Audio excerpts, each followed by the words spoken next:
नमस्कार दोस्तों, आज हम एक कहानी सुनेंगे जो न केवल रोमांचक है बल्कि हमें हमारे अस्तित्व के बारे में भी बहुत कुछ सिखाती है। ये कहानी अरबों साल पुरानी है, जब ब्रह्मांड में केवल अंधकार और शून्यता थी।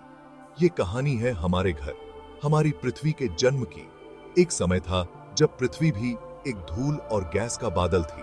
ये कहानी हमें बताती है कि कैसे एक विशाल खाली ब्रह्मांड में धीरे धीरे तत्वों ने मिलकर एक ठोस ग्रह का निर्माण किया।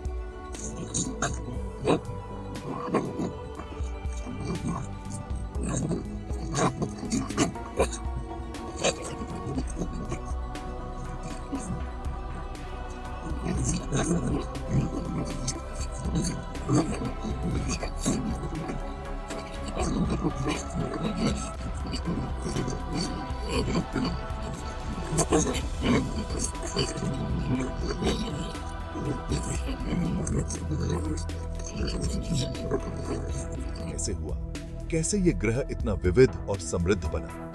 आइए आज हम इसी अद्भुत यात्रा पर निकलते हैं। इस यात्रा में हम जानेंगे कि कैसे पृथ्वी ने अपने आप को इस रूप में ढाला।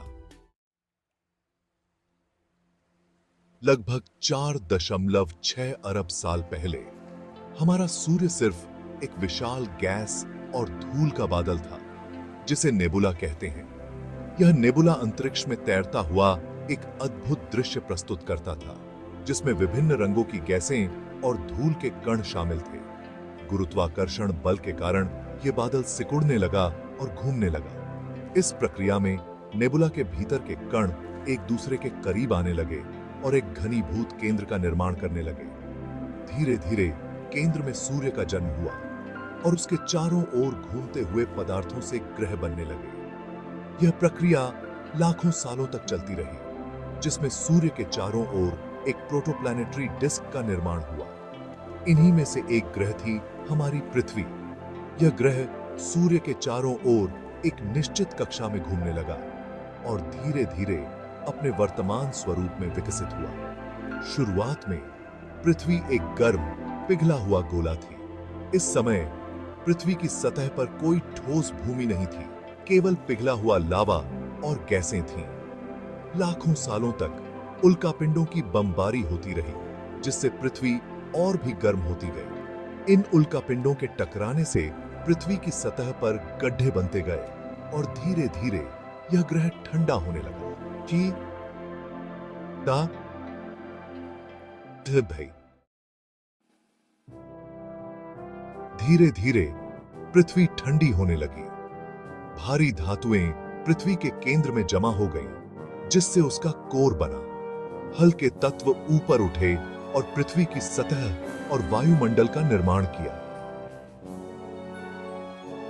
पानी, जो जीवन का आधार है, उल्कापिंडों और धूमकेतुओं के जरिए पृथ्वी पर आया।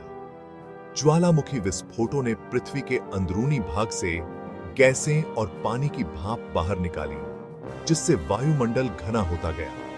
यह एक उथल-पुथल भरा समय था, लेकिन यहीं से जीवन के लिए आधार तैयार हो रहा था। लगभग 3.8 अरब साल पहले जब पृथ्वी का निर्माण हो रहा था, पृथ्वी पर जीवन की शुरुआत हुई। यह एक अद्भुत और रहस्यमय प्रक्रिया थी। शुरुआती जीवन बहुत ही सरल था, सूक्ष्म जीवों के रूप में। ये सूक्ष्म जीव, जिन्हें हम माइक्रो ऑर्गेनिज्म कहते हैं, सबसे पहले अस्तित्व में आए। ये जीव समुद्र में पैदा हुए और विकसित हुए। समुद्र की गहराइयों में ये छोटे छोटे जीव धीरे धीरे बढ़ते और बदलते गए। धीरे धीरे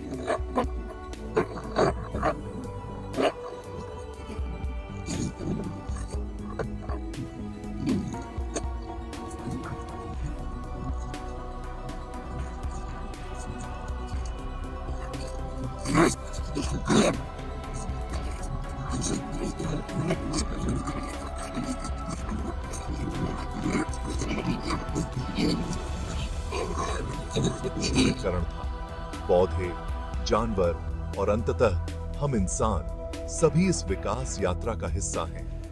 जमीन पर जीवन ने नई ऊंचाइयों को छुआ, इसी अद्भुत विकास यात्रा का हिस्सा है।